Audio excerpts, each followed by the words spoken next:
인생이 변화된 사람들이 많이 있습니다. 그 중에서 우리가 지난주에 사마리아 여인이 예수님을 만나고 그의 인생이 변화가 되어졌던 그러한 이야기를 우리가 말씀을 통해서 봤어요. 오늘은 이제 두 번째, 예수님을 만나서 예수님의 부름을 받고 예수님의 제자가 되었던 나다나엘이라고 하는 사람에 대한 인생이에요.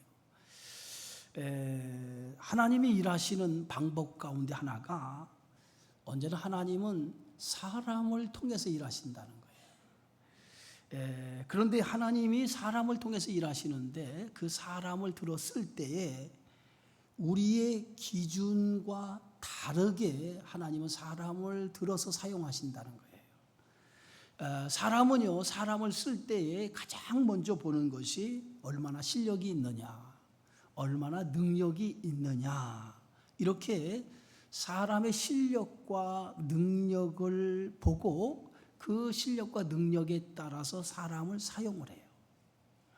그런데 하나님은 사람을 쓰실 때 실력이나 능력을 보지 않아요. 잘난 사람, 능력 있는 사람, 그런 사람을 사용하지 아니하고 하나님은 딱 한 가지 봐요. 하나님의 마음에 드는 사람이냐, 그렇지 않느냐, 그것만 보신다는 거예요. 고린도전서 1장 26절 29절에 보면 이렇게 말씀하고 있어요. 형제들아, 너희의 부르심을 보라. 육체를 따라 지혜로운 자가 많지 아니하며 능한 자가 많지 아니하며 문벌 좋은 자가 많지 아니하도다. 그러나 하나님께서는 세상에 미련한 것들을 택하사 지혜 있는 자들을 부끄럽게 하려 하시고 세상에 약한 것들을 택하사 강한 것들을 부끄럽게 하려 하시며 하나님께서 세상에 천한 것들과 멸시받는 것들과 없는 것들을 택하사 있는 것들을 폐하려 하시나니 이는 아무 육체도 하나님 앞에서 자랑하지 못하게 하려 하심이라. 결국은 하나님이 왜 사람을 사용할 때 실력과 능력을 보지 않느냐면 사람이 자기를 자랑할까 봐 그런 사람은 사용하지 않는다는 거예요. 겸손한 사람, 하나님의 마음에 드는 사람을 사용하신다는 거예요. 기드온이 미디안 대군과 전쟁을 할 때 하나님께서 군사를 모집하라고 그랬어요. 그래서 모집된 군사의 수요가 3만 명이었어요. 그런데 이 3만 명의 군사와 미디안 대군과 전쟁을 해야 되는데 하나님은 3만 명의 군사도 너무 많다는 거예요. 그래서 이것저것 다 돌려보내서 최후에 결정된 사람이 300명이었어요. 300명의 군사로 12만 5천이라는 대군, 미디안 대군과 전쟁을 벌여야 돼요. 그런데 왜 하나님께서 300명이라고 하는 이 적은 수요를 가지고 미디안 대군과 전쟁을 하시게 했을까? 그 이유는 딱 한 가지예요. 오늘 사사기 2장 2절에서 그 이유를 밝히고 있는데 스스로 자랑하기를 내 손이 나를 구원하였다 할까 함이라. 전쟁의 승리를 가져와서 그 전쟁의 승리를 가져와서 우리의 실력으로 우리의 능력으로 이 전쟁을 승리했다라고 할까 봐 애초부터 하나님께서 그 인간의 교만함을 완전히 자르기 위해서 300명이라는 아주 적은 숫자를 가지고 미디안 대군과 전쟁을 통해서 승리하게 하셨다는 거예요. 이처럼 하나님께서 하나님의 일을 할 때는 철저하게 인간의 실력이나 능력으로 하지 아니하고 하나님의 힘으로 할 수 있도록 하신다는 거예요. 그게 하나님이 하시는 방법이에요. 예수님께서도 사역을 시작하면서 맨 먼저 하신 것이 뭐냐면 제자를 부르시는 일이었어요. 그래서 제일 먼저 제자로 부름을 받은 사람이 누구냐면 안드레와 요한이라고 하는 제자였어요. 여러분, 안드레와 요한은 원래 예수님의 제자가 아니라 세례 요한의 제자였습니다. 세례 요한이 예수님보다 6개월 먼저 왔는데 세례 요한이 등장할 때에 많은 사람들이 세례 요한의 등장에 대단한 환호를 가졌고 세례 요한이 던지는 그 메시지에 놀라운 능력을 사람들이 경험을 했어요. 그래서 세례 요한을 보고 사람들이 어떻게 생각하냐면, 야, 구약의 선지자들이 말한 메시아가 왔나 보다라고 생각을 했어요. 그래서 수많은 사람들이 세례 요한에게 몰리기 시작을 했어요. 그랬더니 세례 요한이 자신을 얘기하기를, 나는 메시아가 아닙니다. 나는 메시아가 아니고 내 뒤에 오시는 분이 메시아입니다. 나는 그의 신발끈 풀기도 감당하지 못합니다. 그리고 세례 요한은 자신은 광야에서 외치는 소리에 불과합니다 라고, 자신은 소리라고, 형체가 없는 소리라고 자기의 존재를 밝히게 되어지죠. 그런데 안드레 요한은 세례 요한의 제자로서 세례 요한이 마치 메시아인 줄 알고 그를 따랐단 말이에요. 그런데 세례 요한이 자기는 메시아가 아니다, 내 뒤에 오시는 분이 메시아라고 하는 그 말에 그 안드레 요한이, 그때의 세례 요한이 메시아가 아닌 걸 깨닫게 되어져요.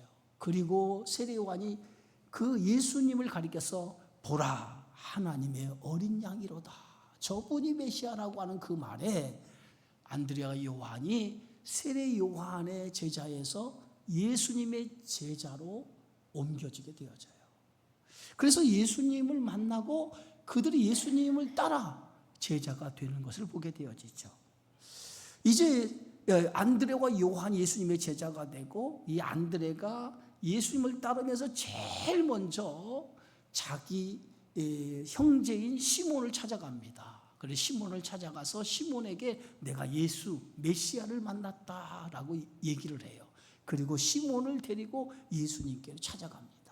근데 예수님이 시몬을 보자마자 그 시몬에게 뭐라고 하냐면, 시몬에게 이렇게 말합니다. 내가 요한의 아들 시몬이니 장차 게바라 하리라. 시몬을 게바라 부른다는 거예요. 장차 게바라 부르겠다는 거예요. 이 게바가 뭐예요? 베드로.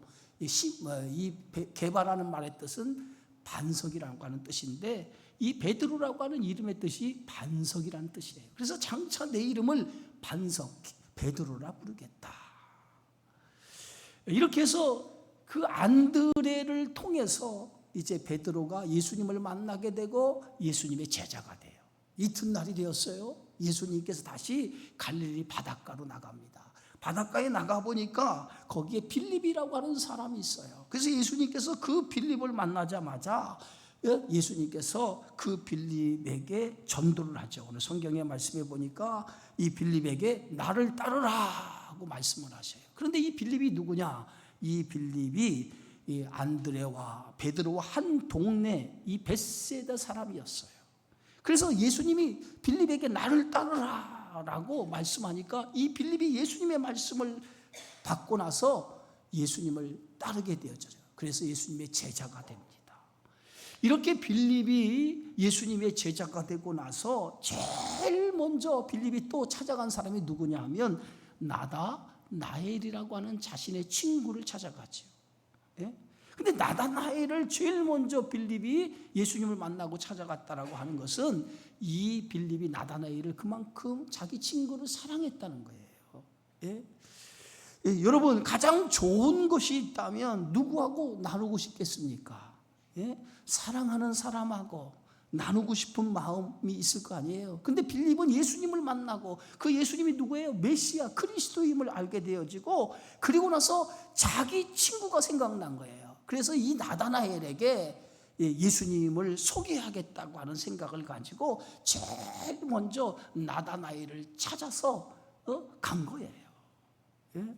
그러면서 빌립은 나다나엘을 찾아가서 이렇게 말합니다. 모세가 율법에 기록하고 여러 선지자가 기록한 책에서 말한 그 사람 메시아 그리스도를 내가 만났다. 그 사람이 바로 요셉의 아들 나사렛 예수라고 증언하기 시작을 합니다. 그랬더니 오늘 이 말을 들었던 빌립이 어떻게 대답을 하냐면 이렇게 46절에 이렇게 말합니다. 나사렛에서 무슨 선한 것이 날 수 있느냐? 나사렛에서 절대로 선한 것이 날 수 없다라고 얘기합니다. 여러분, 이 나사렛에서 선한 것이 날 수 없다라고 하는 그 나다나엘의 말은 나사렛이라고 하는 곳에 편견을 가지고 있었다는 거예요. 이 나사렛이라고 하는 곳은 당시 인구가 150명 정도 사는 지역이에요. 아주 작은 시골 동네, 촌동네에 불과한 동네였단 말이에요. 그런데 이 인구가 150명밖에 되지 않은 그 작은 촌동네에서 어떻게 메시아, 그리스도가 태어날 수 있느냐 말이에요. 그리스도가 날 수 있겠냐 말이에요. 도저히 그것은 있을 수 없는 일이다라고 하는 그러한 편견을 나다나엘이 가지고 있었다는 거예요. 여러분, 선입견, 이 편견은 아주 대단히 무서운 거예요. 한번 선입견과 편견을 가지면 그것을 깨트리기가 아주 어려워요. 네? 우리가 가진 편견 가운데 하나가 출신 지역에 대한 편견이에요. 사람들이 출신 지역에 대한 편견을 우리나라 사람은 대부분 가지고 있는데, 전라도 사람? 전라도 사람은 대부분 나빠 라고 하는 편견. 경상도 사람? 그 사람은 나빠. 이런 편견들이 사람들의 가지고 있는 생각 속에 있다는 거예요. 그런데 여러분 보세요. 물론 개 중에 나쁜 사람이 있을 거예요. 그렇다고 전라도 사람이다, 경상도 사람이다, 이런 사람이 다 나쁜 사람만 있는 건 아니잖아요. 그런데 우리 편견 속에 그런 생각을 가지고 있어요. 여러분, 출신이 문제가 아니라 그 사람의 됨됨이가 문제인 거예요. 예? 요즘 가짜 뉴스가 얼마나 심각한지 몰라요. 프레임을 씌워서 잘못된 편견을 갖도록 만들어요. 그래서 그 프레임에 꽉 씌워서 그 사람이 마치 그런 사람인 것처럼 이 편견을 갖도록 만드는 것. 그래서 잘못된 정보가 사람들로 하여금 그 편견을 갖도록 만드는 것이 얼마나 많은지 몰라요. 여러분, 선입견이나 편견을 깨트리는 방법이 뭐냐면 직접 경험하는 거예요. 내가 가지고 있는 편견, 내가 가지고 있는 선입견을 깨트리는 것은 직접 경험하는 거예요. 내가 직접 경험하면 내가 잘못 생각했구나, 내가 잘못된 편견을 가졌구나, 잘못된 선입견을 가졌구나 라고 깨질 수가 있다는 거예요.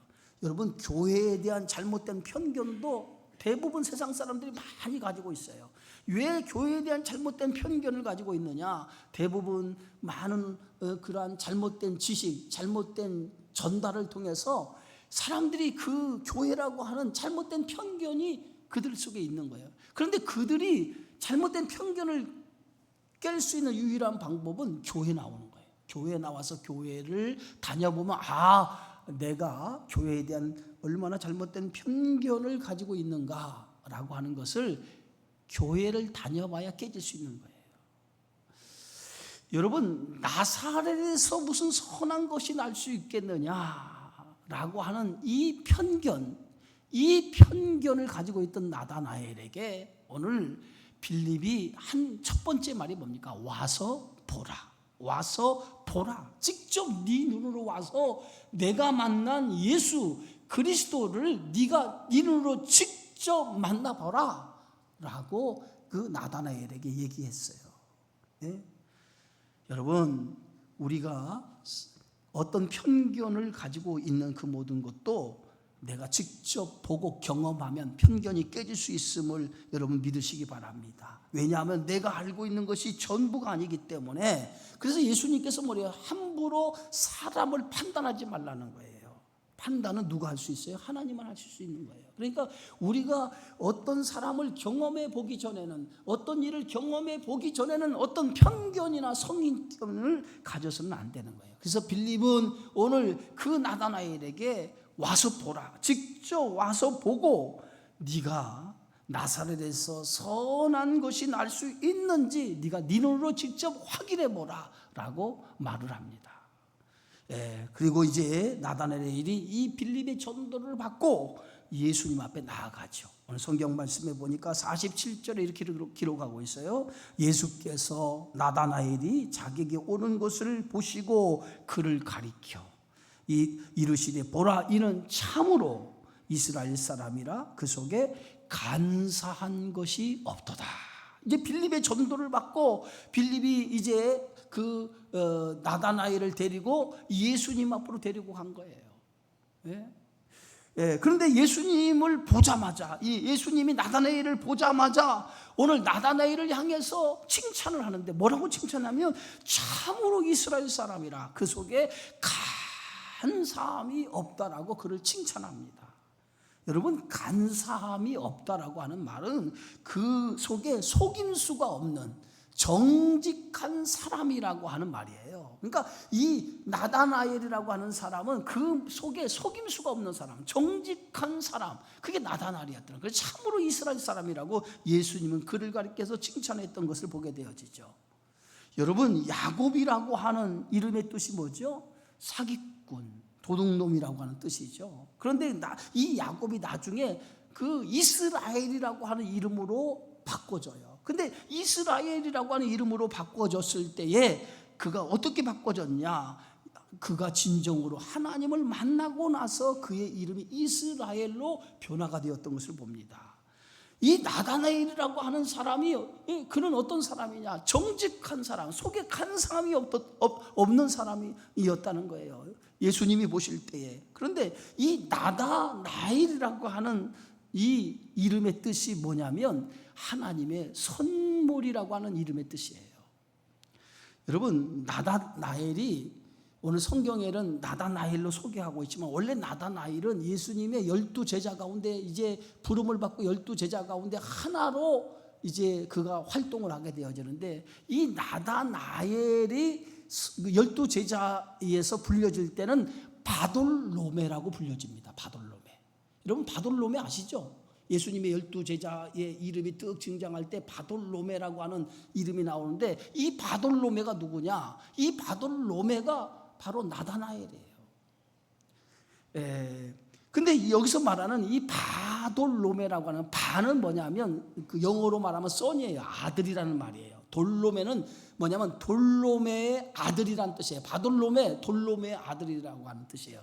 우리가 바디메오 할 때 이 바는 뭐냐면 아들이란 말이고, 디메오의 아들이란 뜻이거든요. 그런데 원래 이 바돌로메의 본명이 뭐예요? 나다나엘. 이게 바돌로메의 이름이란 말이에요. 그런데 성경은 예수님의 제자를 소개할 때 바돌로메라고 소개하고 있는 거예요. 그런데 이 나다나엘이라고 하는 이름의 뜻이 뭐냐? 이름의 뜻이 하나님의 선물이라고 하는 이름의 뜻을 가지고 있어요. 그러면 보세요. 이 이름은 대단히 중요한 의미를 가지고 있어요. 부모가 자식에게 이름을 지어줄 때에 이 부모가 자식에게 바라는 마음을 그 이름에 담아서 지어지거든요. 특별히 유대인들은 이름을 줄 때 함부로 지지 않아요. 그 이름 속에 그 아들이, 그 사람이 살아가고자 하는 그 뜻을 그 이름 속에 담아놓고 있는 걸 보게 되어집니다. 그런데 나다나엘, 하나님의 선물이라고 이름을 부모가 지어줬다고 하는 것은 부모가 경건한 하나님의 사람이었다라고 하는 것을 우리가 알 수가 있어요. 실제로 나다나엘은 부모의 기대처럼 아주 경건한, 속에 간사함이 없을 정도로 경건한 사람이었다는 거예요. 그런데 이 나다나엘이 예수님이 부르기 전에 이미 예수님께서 이 나다나엘을 보았다는 거예요. 어디서 보았느냐? 오늘 성경의 말씀에 보니까 48절에 나다나엘이 이르되 어떻게 나를 아시나이까? 예수님께서 참으로 나다나엘을 보자마자 참으로 이스라엘 사람이다, 그 속에 간사함이 없도다 라고 나다나엘에게 얘기하니까 나다나엘이 예수님의 말씀을 듣고, 예수님 나를 어떻게 아십니까?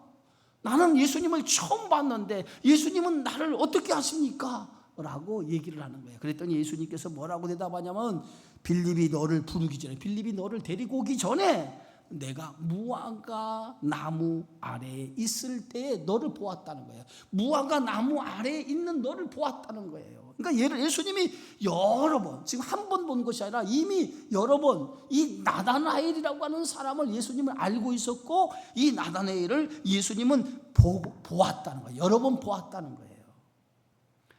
어디서 봤어요? 어디서 봤어요? 무화과 나무 아래에 있는 것을 여러 번 보았다는 거예요. 그런데 유대인의 이 표현 가운데 하나가 무화과 나무 아래 있었다라고 하는 그러한 표현 속에는요, 어떤 의미가 있냐면, 무화과 나무 아래 있었다라고 하는 말은 항상 하나님의 말씀을 읽고 연구하는 경건한 사람이라고 하는 표현이 무화과 나무 아래 있었다는 표현이에요. 그러니까 여러 차례 무화과 나무에 앉아 있는 걸 보았다고 하는 것은 이 나다네일이라고 하는 사람이 항상 하나님의 말씀을 연구하고, 그리고 하나님의 말씀을 가지고 경건하게 살도록 힘쓰는 사람이었다는 거예요. 그러니까 예수님이 보실 때 그는 뭐예요? 그런 경건한 사람, 그게 나다네일이었다는 거예요.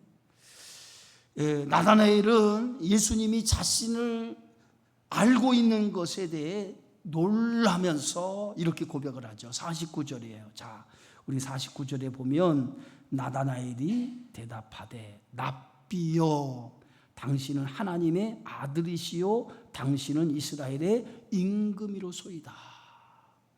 예수님께서 나다나엘을 보고 참으로 경건한 사람이라고 말을 했더니, 나다나엘이 예수님이 자신이 알고 있는 자신을 이미 알고 있는 것을 보고 놀라며 예수님 앞에 고백하는 거예요. 당신은 하나님의 아들이요 당신은 이스라엘의 임금입니다. 응?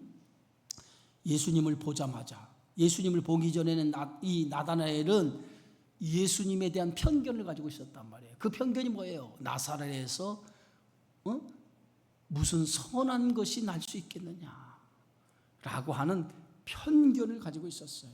그런데 빌립이 직접 전도하면서 와서 보라, 네가 말하는 네가 직접 와서 내가 만난 그리스도, 내가 만난 예수, 그분이 구약에서 말한 메시아임을 네가 와서 직접 네 눈으로 보라 라고 그를 이끌고 예수님께 데려와서 예수님의 말씀을 듣는 순간에 이 나다나엘이 믿음의 눈이 열린 거예요. 믿음의 눈이 열려서 나다나엘이 고백을 하기를, 뭐라고 고백하냐면 당신은 하나님의 아들이시요 당신은 이스라엘 임금입니다. 나다나엘이 지금까지 가지고 있는 편견이 예수님을 본 순간에 한순간에 그 편견이 깨져버린 거예요. 그러면서 예수님을 뭐라고 고백합니까? 메시아, 그리스도, 하나님의 아들이라고 고백을 해요. 마치 베드로가 주는 그리스도시요 살아계신 아들입니다 라고 고백한 것처럼 이 나다나엘이 예수님을 보자마자 믿음의 눈이 영안이 열리면서, 믿음의 눈이 열리면서 예수님을 보고 당신은 메시아 그리스도입니다, 당신은 우리의 임금이십니다 라고 예수님을 향해서 그렇게 고백을 했죠. 예수님을 안다고 하는 것은 대단히 중요하죠. 근데 나다나엘이 예수님을 고백한 이 고백은 지식적인 고백이 아니라 예수님은 우리의 죄를 위해서 구원할 메시아입니다 라고 하는 그리스도로 고백하고 있다는 거예요. 여러분, 우리도 이런 고백이 있어야 될 줄 믿습니다. 믿음의 눈이 열려서 예수 그리스도를 믿음의 주로, 나의 구세주, 나의 그리스도라고 고백하는 믿음이 있기를 주의 이름으로 축원합니다. 그런데 나다나엘이 예수를 보고 메시아 그리스도라고 고백한 것에서 한 걸음 더 나가죠.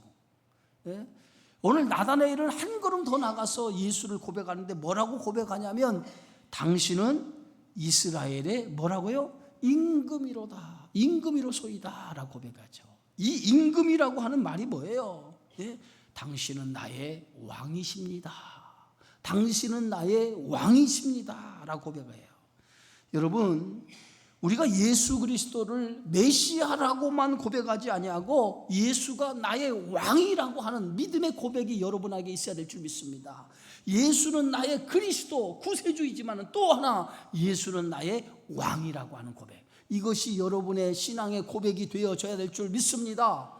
나의 왕이라고 하는 고백이 뭐냐? 나의 왕이라고 하는 고백은 예수님은 나의 주인입니다, 내 인생의 주인은 바로 예수님입니다 라고 하는 고백이에요.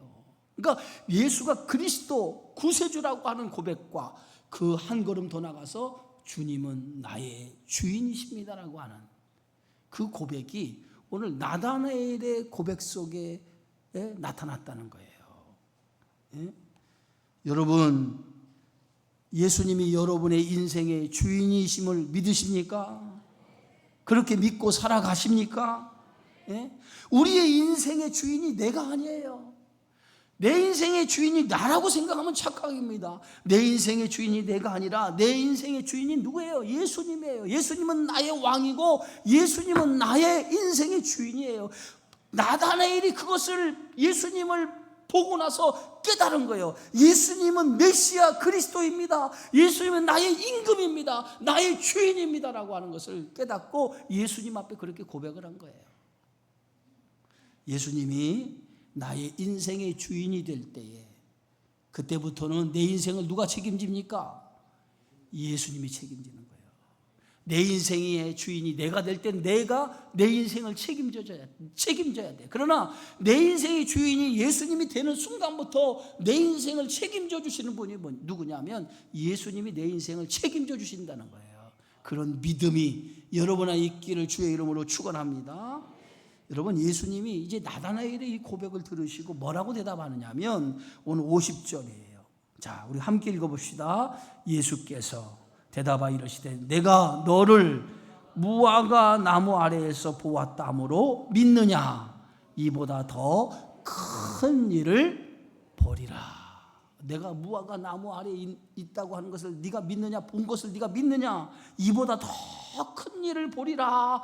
예수님이 말씀하시면서 뭐라고 말씀한? 더 큰, 앞으로 너는 더 큰 일을 보게 될 거라는, 더 큰 일을 보게 될 거라는 거예요. 예? 여러분, 더 큰 일이 뭐예요? 더 큰 일을 보게 될 거라. 그러면서 51절에 예수님께서 말씀하세요. 다 같이 읽어봅시다. 또 이르시되 진실로 진실로 너희에게 이르노니 하늘이 열리고 하나님의 사자들이 인자 위에 오르락 내리락 하는 것을 보리라 하시니라. 예? 예수님은 앞으로 너는 더 큰 일을 보게 될 것이다. 예? 그 더 큰 일이 뭐냐?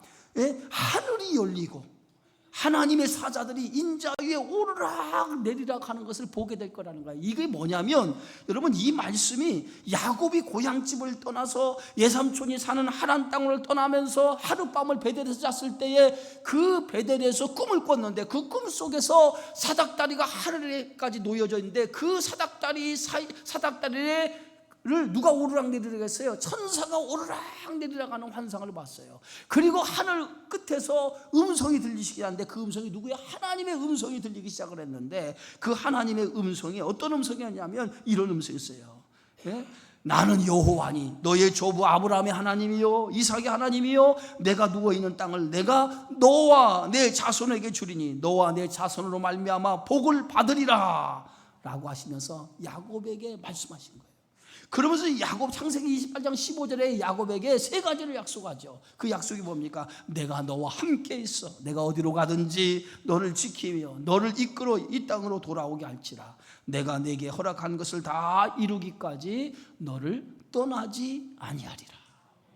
이게 야곱이 베델에서 하나님의 음성을 듣고 하나님의 약속을 받은 그러한 내용이에요. 예? 자, 그런데 오늘 하나님께서 예수님께서 나다나엘에게 뭐라고 말하냐면 내가 무화과 나무에서 너를 본 것을 믿느냐? 앞으로는 너는 이보다 더 큰 것을 보리라 하면서 천사가 하늘에서 사닥다리 오르락 내리락 하는 것처럼 그 하늘이 열리는 그 놀라운 축복을 네가 보게 될 것이라는 거예요. 예? 이 말의 의미가 뭘까요? 나다나엘이 예수님의 제자가 되고 난 이후에 나다나엘은 그 놀라운 예수님이 행하신 놀라운 기적을 보게 될 것이라는 거예요. 그 이후로부터 나다나엘이 본 게 뭡니까? 나다나엘이는 물고기 보리떡 5개와 물고기 2마리로 5,000명이 먹는 기적을 봤고 병자가 낫고 귀신이 물러가고 수많은 예수님이 행하는 기적을 직접 목격하는, 하늘이 열리는 하나님의 기적을 직접 목격하는 제자가 되었던 것을 보게 되어집니다. 나다나엘은 예수님의 제자가 되고 영적인 눈이 열려진 거예요. 그래서 그는 하나님의 역사를 보게 되는 믿음의 사람이 되어진 줄 믿습니다. 이제 나다나엘이 예수님의 부름을 받고 나서 이제부터 그건 어떻게 살아갑니까? 예수님의 제자로 살아가는데, 우리가 기록에 의하면 나다나엘은 AD 44년에 아르메니아 알바노폴리스라고 하는 곳에서 칼에 살갗이 벗겨진 채로 순교를 당했다고 그래요. 그리고 그의 시선은 자루에 담아 바다에 던져졌다고 합니다. 마지막까지 이 나다나엘은 예수님의 제자로 부름을 받고 나서 그때부터 평생을 예수가 그리스도입니다, 나의 주인입니다라고 하는 믿음을 가지고 살다가 결국 그리스도 주님을 복음을 증거하는 삶을 살다가 순교자로서 생애를 마치게 되었다는 거예요. 사랑하는 성도 여러분, 나다나엘은 예수님을 만나고 나서 그의 인생의 목적이 예수님이었고, 그리고 그의 인생의 모든 방향도 예수님이었어요. 예수님을 만나고 나서 그는 평생에 그리스도를 전하는 복음 전도자의 삶을 살았어요. 나다나엘이 예수님을 만나고 나서 자신의 편견을 깨지 않았다면 그는 평생 주님을 위해 살아갈 수 없을 거예요. 그러나 예수님을 만나고 편견이 깨지면서 그는 예수님을 따르는 제자가 된 것입니다. 그리고 나다나엘은 예수님을 만나고 나서 메시아로서 그리스도를 영접하고, 그리고 거기에 머물지 아니하고 나의 주인, 나의 왕으로 고백하면서 평생을 그리스도를 자기의 인생의 주인으로 섬기며 살았던 것을 보게 되어지죠. 오늘 우리는 나다나엘의 삶을 통해서 우리가 예수 그리스도를 어떻게 고백해야 되는지, 주님은 나의 구세주요, 주님은 나의 왕이시고 나의 주인이라고 우리가 고백하며 그분의 통치와 그분의 다스림 속에 살아갈 때 우리의 인생도 나다나엘에게 주었던 하늘이 열리는 놀라운 복이 우리에게도 임할 줄 믿습니다.